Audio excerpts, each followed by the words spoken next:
Olha mais uma questão de pontuação aí, questão número 8, né? Ele deu um fragmentozinho, pediu para você identificar, observar o papel, a função da vírgula nesse trecho aí. É claro que a função da vírgula, pelo que a gente está observando aí, está bem clara, né? A FGV já trabalhou isso em algumas provas anteriores, em alguns anos anteriores. Então fique atento, dê uma olhada nesses anos, nessas provas em relação à FGV, para não estar se equivocando, não estar marcando toca, marcando bobeira. São explicações e regras que eles já exploraram. Se eles já exploraram em provas anteriores, fácil demais. Dê uma olhada aí. Vamos lá. A participação da renda pessoal e tal, primária, beleza. Tem um trecho aqui que a gente sabe que nunca começa pela leitura dele, aquela coisa toda, não é isso? Diz o comunicado de ontem. Joia. Em relação à vírgula, antes da palavra é, no período acima, é correto afirmar que está correto ou incorreto? Vamos ver.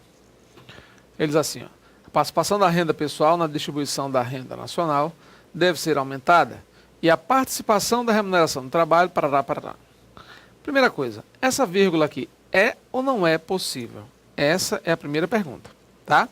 Então, claro, eu vou fazer uma pergunta simples aqui, você vai observar. É possível sim, é verdadeira, nenhum problema, ela pode ocorrer. Então, na letra A diz, incorreta, incorreto? Não, realmente é correta, existe a possibilidade. Vamos observar agora as justificativas, né? Correta, uma vez que o E tem valor não aditivo, vamos lá. A participação da renda deve ser aumentada e a participação da remuneração também deve ser elevada. Esse valor aqui não é adversativo, não tem valor nenhum. É aditivo sim. Então, tem valor não aditivo, mentira. O valor realmente é aditivo, valor de adição. Tanto essa renda quanto a outra, né, as duas serão realmente elevadas, aumentadas. Beleza, a letra B cai fora. Letra D. Correta. Por se tratar de caso de polissíndeto. Pessoal, o que é um polissíndeto? Poli, muitos. Síndeto, conjunções. É um caso em que ocorrem muitas conjunções, percebeu? Polissíndeto, muitas conjunções, vários síndetos. Não é o caso. Ele está elevando simplesmente, ele está analisando apenas aí o caso da conjunção I, então é fácil. A resposta certa, clara, é a letra E. Sujeitos diferentes, é imprescindível, viu gente? Ó, a vírgula, ela é permitida antes da conjunção I, quando ocorrem sujeitos diferentes. Então você tem a participação na renda pessoal, na distribuição, é assim. A participação na remuneração é assada. Então, veja. A participação é de um jeito. A participação é de outro. Então, veja. Aqui é a participação de renda. É um. Aqui é a participação da remuneração do trabalho. É outra coisa. Uma é renda pessoal, outra é trabalho. São sujeitos diferentes. Uma deve ser aumentada. É sujeito dessa locução aqui. A outra estrutura é sujeito de deve ser elevada. Percebeu? Então, você tem, por exemplo, aqui nesse contexto, 3 verbos. Então, são sujeitos realmente diferentes. Ok? Letra E, portanto, é a resposta certa. Joia? Vamos lá. 9. Assinale a palavra que foi acentuada seguindo a mesma regra que 3. Vamos lá. Qual é a regra de 3? Uma questãozinha básica, tranquila, para você dar uma relaxada, né? 3. Acentuam-se os monossílabos tônicos, né, terminados em A, E, O, seguidos ou não de S. Tá, gente. Se a regra do monossílabo tônico, seguido ou não de S, A, E, O, né? Monossílabo tônico, A, E, O, é mesmo, né? Fácil. Prevê oxítono terminado em E. Aqui, até oxítono terminado em E. Além, oxítono terminado em. Veja, aqui eu tenho mais de uma sílaba. 2 sílabas. 2 sílabas. Da mesma forma, 2. Aqui é um hiato. Né? Aqui você já tem um hiato porque eu desloco vogal e vogal. Separo 2 vogais. A regra de país, acentua-se o hiato I tônico quando sozinho na sílaba ou seguido de S. Nesse caso aqui, ele está seguido de S. Por isso que a letra D de dada a resposta é o único monossílabo tônico, né? Tá bem tranquilo, né? Isso acento aqui na diferencial não, tá? É monossílabo tônico mesmo. Ok? Fácil. Vamos lá, questão 10. Assinar a palavra que é presente em relação a afixos. Opa, lembra? Afixos. Afixos são prefixos e sufixos, tá? Os dois. Afixos se dividem em prefixos, colocados antes, e sufixos, colocados depois. Em relação a afixos, a mesma estrutura que a desigualdade. Tranquilo. Então, qual é a mesma estrutura de desigualdade? Primeiro, eu verifico, logicamente, que a palavra-chave aqui é igual. Não é? Então, quando eu coloco igual aqui, você sabe que isso aqui é o radical, é a palavra mais importante, é a parte bem tranquila aqui, de igualdade. prefixo, dade, sufixo. É isso? Des, prefixo, dade, sufixo. Igual, joia. Distribuição. Vamos lá. Então aqui eu tenho prefixo e sufixo. Joia, eu vou procurar aqui embaixo agora, né? Distribuição. Distribuir, sufixo. Não é. Universidade. Universo, dade. Aqui eu tenho, claro, apenas sufixo. Mais uma vez, uma formação sufixal. Desenvolvimento. E aí, pessoal? Desenvolvimento, o que você acha? Ó, envolve. A palavra-chave aí, radical, envolve. Desenvolve. Não pode? Pode. Se eu tivesse desenvolve com E, tranquilo. Desenvolve. Ou então, envolvimento. Posso ou não posso? Tranquilo. Por isso que a letra C é a resposta. Note, eu tenho um prefixo aqui e tenho um sufixo aqui. Então, prefixo e sufixo, a mesma estrutura, desigualdade. Ele poderia ter colocado um prefixozinho diferente aqui, né? Poderia colocar inutilmente, qualquer coisa assim, né? Pelo menos dificultaria um pouco. Principalmente, principal é o radical, mente é o sufixo, ok? Harmoniosas. Na palavra harmoniosas, aí você tem, claro, o sufixo oso, osa, né? Indicador, claro, aí de prodigalidade, de excesso, cheio de abundância, né? Aqui. Letra C, portanto, a resposta certa. Muito cuidado com essas questões de prefixo e sufixo da FGV, hein? Já mostramos questões em provas anteriores, com as quais você tem que ter bastante cuidado, né? Tomar bastante cuidado com elas aí, pela forma como eles estruturam a questão. Então, às vezes, prefixo, sufixo, veja. Ele não falou aí, por exemplo, em derivação prefixal, parasintética e tal. Ele quis apenas que você identificasse em que palavra havia as duas estruturas. As mesmas, em relação a afixo, a mesma estrutura. Qual é a mesma estrutura? Prefixo e sufixo, ambos na mesma palavra. Note que ele não entrou aí nem no mérito de derivação parasintética, derivação prefixal, sufixal, porque são muito parecidas, você sabe. Nos dois casos você tem prefixo e sufixo. A diferença é que na derivação prefixal, sufixal, os prefixos e sufixos são móveis, são tranquilos. Você pode tirar um ou outro, a palavra continua existindo. Você tem uma certa mobilidade, lembra? Agora, já na outra palavra aí, quando você tem amanhecer, nós já citamos essa mesma palavra aqui, né? Amanhecer não existe.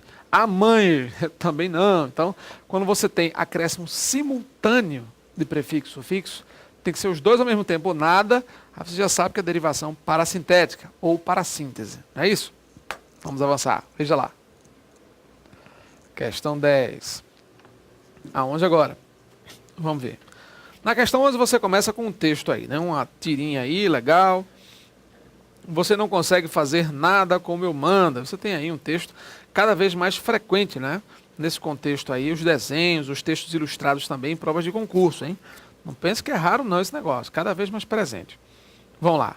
Então você tem aí, você não consegue fazer nada como eu mando. Ok, o garoto no canto da sala, de cabeça para baixo. Não é?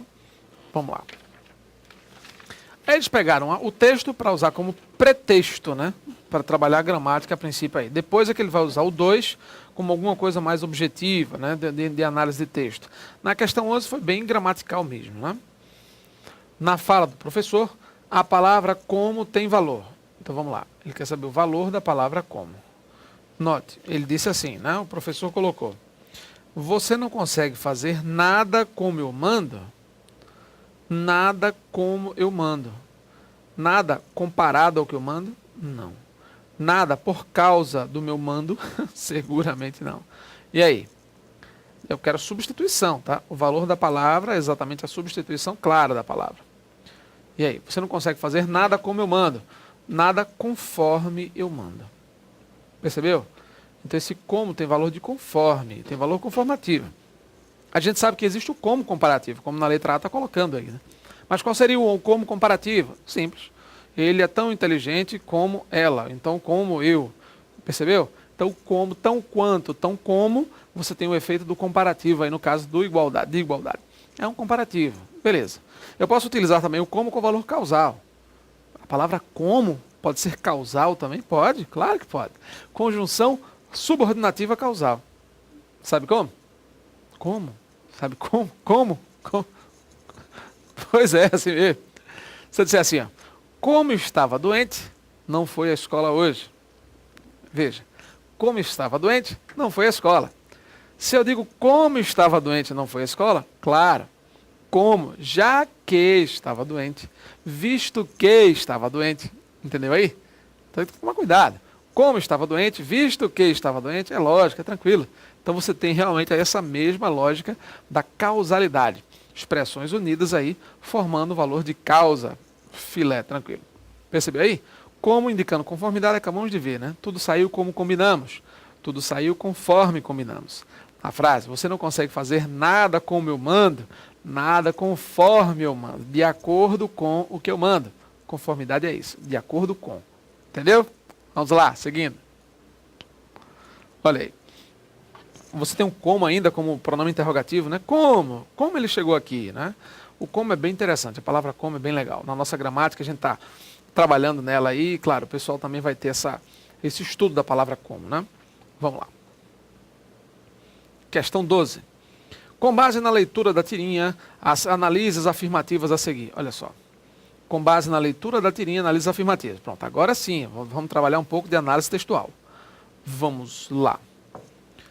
O humor da tirinha ocorre porque o leitor pode inferir, interpretar, deduzir que o professor havia mandado o aluno ficar de pé, no canto da sala, de frente para a parede, mas o fez de modo diverso.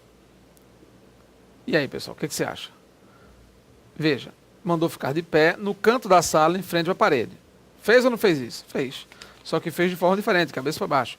Posso ou não posso deduzir isso? Veja, não é a única possibilidade. Essa inferência aqui é uma dedução, é uma interpretação. Posso ou não posso ter essa interpretação? Posso. É uma possibilidade, essa possibilidade existe. Fez de modo diferente, né? Tá aí, realmente fez. Ficou em pé, realmente, foi para o canto da sala, ficou em frente à parede, beleza. Mas de modo invertido, realmente. Vamos lá, 2. Pela fala do professor, pode-se deduzir que o aluno em castigo, pela fala do professor, pode-se deduzir que o aluno em castigo já não fizera anteriormente outras coisas do modo como o professor havia mandado.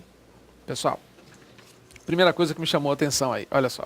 Ele diz assim, pode-se deduzir que o aluno em castigo já não fizera, primeira coisa, pretérito mais que perfeito, fizera, passado do passado, já não havia feito.